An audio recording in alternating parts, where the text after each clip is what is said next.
What's up, everybody? Snakes and 40s here. So it's that time of year again. It's almost March. We're here at the end of February, and it's time for the snakes that were in brumation. You see these snakes. We got 3 different pairs. For them, I'm gonna put them back on this rack, and then we're gonna wait a couple days, let them get used to the ambient temperature, and then thermostat will go back on, and I'll start heating them up, getting ready for breeding season. So also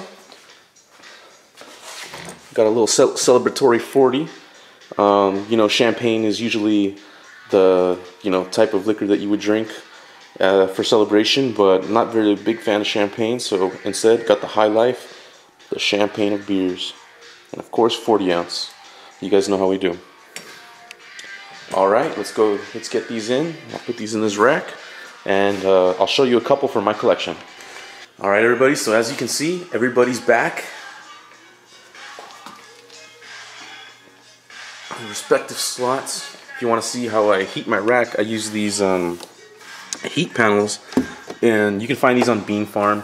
They're not flex watt, but they're a lot bigger. These come in like the foot long, so I kind of use these because the flex watt only comes in like the 6 and the 12 inch, so, or not the 12 inch, I'm sorry, the 3 and the 6 inch, so you have to kind of do double if you want to get the same amount of coverage. But yeah, so everybody's back, nice and cozy. We'll turn on the heat in a couple days, let them get acclimated to this temperature, and then start feeding them again. But I wanted to take this opportunity to show you too the snakes in my collection. Every snake in my collection I've raised since a baby. I think that's a big part of the enjoyment out of coming out of keeping reptiles, is just watching them grow and then eventually breeding them. Never breed your snakes for money. It's not lucrative unless you're doing it on a mass scale, and even then, there's a lot of ups and downs. But just do it for the passion and the love of the animals. So here, let's take a look. Here's Sasha taking a nap, it seems. As you can see here.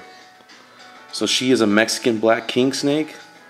You see she was a little bugged about being woken up, but she's a very calm girl.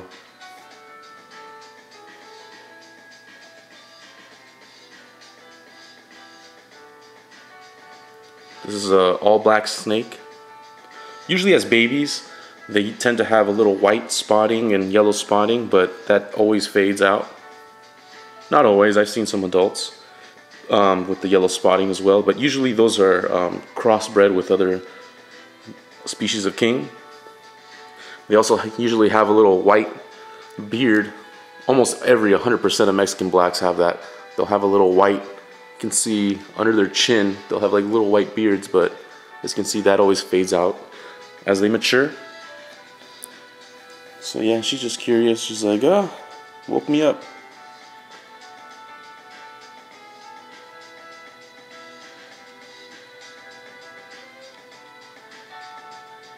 All right, let's let her go back to sleep, or whatever she was doing. Just, she's like, I'm still in hibernation, brumation. All right, and over here we'll check out male Vader. You can guess why I gave him that name. He has that color scheme going on, but he is probably the tamest king snake I've encountered in my entire life. And he just came that way. From the first day I picked him up, I bought this one from the Sandfire Dragon Ranch. He wasn't produced there, but I got them through them. It's an interesting story how I got this one. I was in college. We kind of everyone did an introduction about, a little bit about themselves, where they're working right now. And one of the guys in the class was like, yeah, I'm just working at the Sandfire Dragon Ranch at the moment. So as soon as I heard that, as soon as class was over, I went up and talked to him and asked him everything. Turns out he wasn't a big fan of reptiles. It was kind of just, he was doing it as a part-time job that his uncle gave him. But through that kind of network, I was able to pick up this amazing king. As you can see, he's puppy dog tame.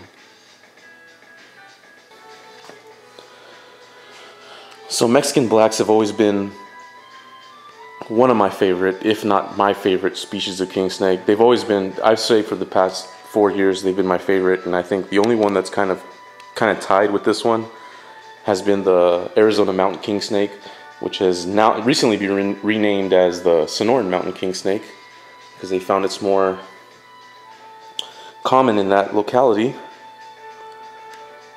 But just look at the beauty. Black tongue, black eyes,